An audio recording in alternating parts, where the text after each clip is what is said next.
Olá, muito bem-vindo a mais uma aula do nosso desafio 2x. E essa aula é a última aula da nossa semana do aumento de valor percebido. Você já sabe que você tem que aumentar o valor percebido do seu consumidor para que ele queira comprar de você, para que ele fale o seguinte: tá barato, eu pagaria muito mais do que o preço que ele está cobrando. E você já viu algumas maneiras, existem diversas, tá? Existem pelo menos 37 maneiras de você aumentar o valor percebido. Eu estou ensinando aqui algumas pouquíssimas, não dá tempo de ensinar todas aqui, mas, Conrado, quero saber de todas as maneiras porque eu estou sentindo que isso vai aumentar muito o meu faturamento. Aí você tem que ir na Imersão 8Ps, que é o meu treinamento, que lá eu passo 45 horas explicando como fazer isso das mais diversas maneiras possíveis e imaginárias. Aqui eu estou ensinando alguns poucos tipos de táticas para você aumentar o valor percebido aqui nessa semana. Então, agora a gente vai para um dos argumentos que são argumentos de autoridade. O argumento de autoridade é um dos argumentos que são os principais, é um dos principais para você aumentar valor percebido. Como assim argumento de autoridade, Conrado? Vou contar um exemplo para você. Bom, talvez você não me conheça, você está assistindo essas aulas e você está olhando e falando o seguinte: estou gostando, legal, ele parece que sabe bastante sobre isso. Digamos que você não me conheça, ok? Você pode não me conhecer mesmo.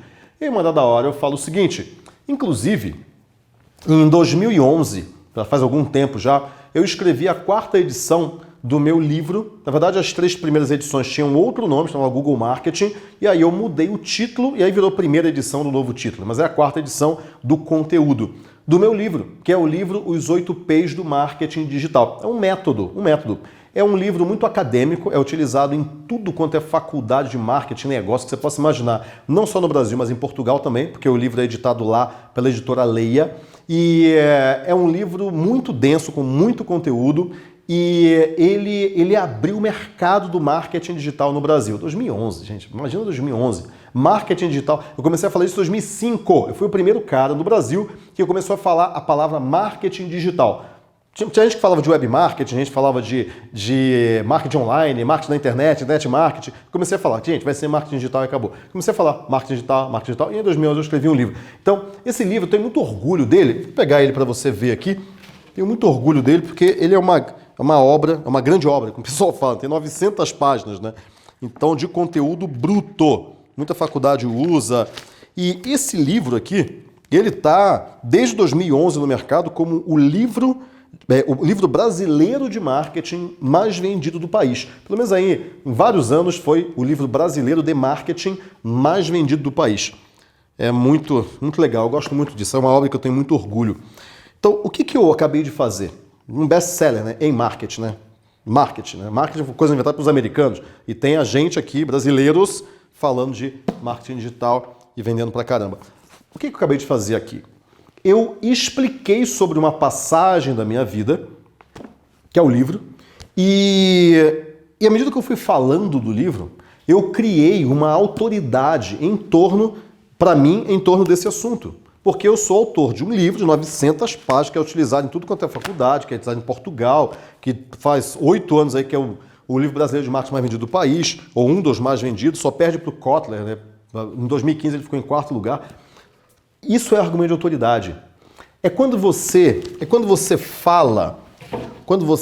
fala, mostra, prova a autoridade que você tem com relação a um determinado assunto. E argumento de autoridade pode ser um livro, por exemplo, pode ser uma aparição sua na TV, que é um grande veículo. Por exemplo, eu já apareci em CBN, Pequenas Empresas de Grandes Negócios, Infomani, Exame, um monte de revista, um monte de jornal de negócios, né, programa de TV. Então isso é argumento de autoridade. Pode ser, por exemplo, algum título que você tenha, alguma certificação que você tenha, algum prêmio que você tenha ganhado. Por exemplo, o livro 8 Ps, ele ganhou um prêmio na faculdade do Rio Grande do Sul, na URGS, Universidade Federal do Rio Grande do Sul, FRS, acho que é isso. E eu ganhei um prêmio lá, tem uma estatueta lá, um prêmio do livro. Por quê? Um melhor livro de marketing digital. Ou seja, um prêmio é um argumento de autoridade também. Pode ser um cliente importante que você tenha. Por exemplo, digamos que uma empresa atenda a Audi. É um cliente importante, eu atendo a Bosch. Eu dou palestras na, sei lá, 3M há mais de 10 anos. Eles me contratam recorrentemente para eu ir lá e ensinar os executivos deles. Executivos, né? Os caras que são mais exigentes. Então, isso é um argumento de autoridade também. Ou então, o diploma que você tem. Não, eu tenho um diploma, digamos, né? De, sei lá, de Stanford. Não, eu sou formado em Stanford. Uma faculdade norte-americana, que é uma das principais em negócios. Eu fiz Babson College, que é uma faculdade norte-americana de empreendedorismo também, uma das melhores do mundo. Quer dizer, é um diploma que você tem. Tudo isso é argumento de autoridade. Então, aqui embaixo, no nosso dever de casa, nos comentários, o que você vai fazer agora é listar os argumentos de autoridade que você tem. Aparição na mídia, livro, título, certificação, prêmio, diploma, tempo de empresa que você tem. Por exemplo, eu sou empresário há 23 anos. Isso é uma autoridade. Faz muito tempo que eu sou empresário. Então, eu tenho conhecimento de como ser empresário. Faz muito tempo que eu estou nisso.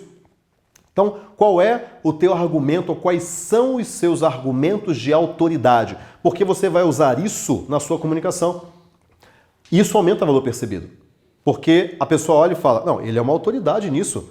Eu vou confiar nele por causa disso. O outro não é autoridade, ele é uma autoridade. Então, qual é a diferença entre a hora de um Alex Atala, de um prato, não a hora, mas um prato de um Alex Atala e de um chefe de cozinha anônimo? Por quê? Porque o Alex é uma autoridade, ele cobra muito mais por isso. Qual é a diferença entre um Ivo Pitangui e um outro cirurgião plástico qualquer? Porque o Ivo Pitangui, ele é uma autoridade, ele é conhecido, ele é uma autoridade, então ele cobra muito mais. Talvez tenha um outro cirurgião plástico que seja tão bom quanto ele tecnicamente, mas não é percebido como autoridade. Autoridade você constrói através dos seus elementos de autoridade, seus elementos como certificação, título, prêmio, etc. Então escreva aqui embaixo nos comentários, no seu dever de casa, quais são os elementos de autoridade que você tem. É só escrever aqui embaixo, ok? E nos vemos na nossa próxima aula, que vai ser semana que vem. Chegamos aqui à nossa última aula dessa semana, da nossa semana do aumento de valor percebido. Um grande abraço e um bom fim de semana e até segunda-feira. Muito obrigado.